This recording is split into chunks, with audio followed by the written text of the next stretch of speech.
ए भैया, हम भोजपुरी गायक कमाल रोहतासी तमाम भोजपुरी श्रोतागण के पैर छू के प्रणाम करतनी। ए भैया, जैसे हमार तीनों भोजपुरी कैसेट के प्यार दुलार मिलल, वैसे ही हमारा आशा ना बल्कि पूर्ण विश्वास बा कि ये हमार देवी गीत सुपर गोल्डन म्यूजिक कंपनी के तरफ से प्रस्तुत बा।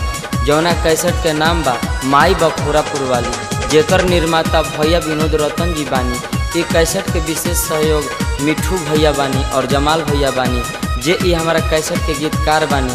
त्रिपुरारी पाठक, प्रेमी प्रमोद, राहुल विश्वकर्मा, प्रदीप परदेसी और हमार सुभाष रसीला गुरुजी, जे हमारा के आशीर्वाद दिले बानी।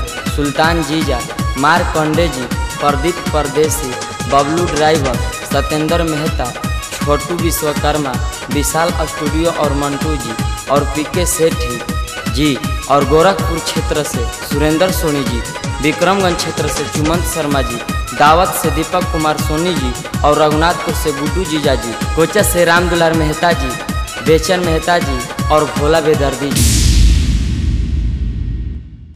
ए भैया, एक जाने के शादी भइल बाटे नया नोहरबाड़ी आ उनकरा बाजार नहीं जाए के, तो अपना पति से का कहतड़ी कि हम तो बाजार नहीं जा सकत, लेकिन नवरात्र के महीना बाटे। ये भैया आ देखी वो पति से वो पत्नी का कहतड़ी, कैसे कहतड़ी, कौना भाव में कहतड़ी आ का लियावे खातिर कहतड़ी। ये भैया थोड़ा गौर करब जा।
चंदनिया लई है अड़हुलो लई है राजा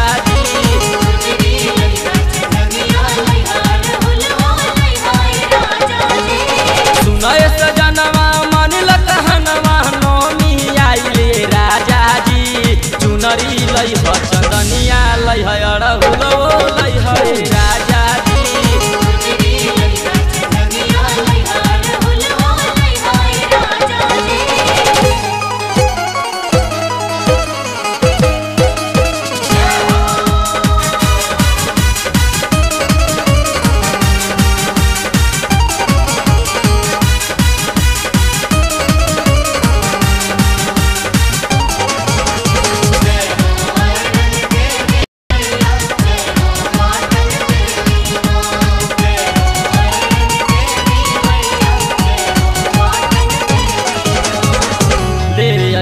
बलमुआ माई के कानावा के बाली, आरा से कीन हो चुनरिया छीट वाली।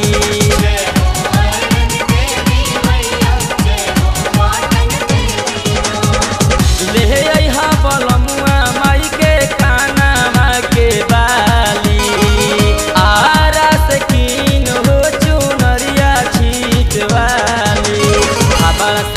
हार माई के मंगटिका लई है राजा जी, हाबड़ा से लई हार माई के मंगटिका लई है राजा जी, चुनरी लई है चंदनिया लई है अड़हुलो लई है राजा जी।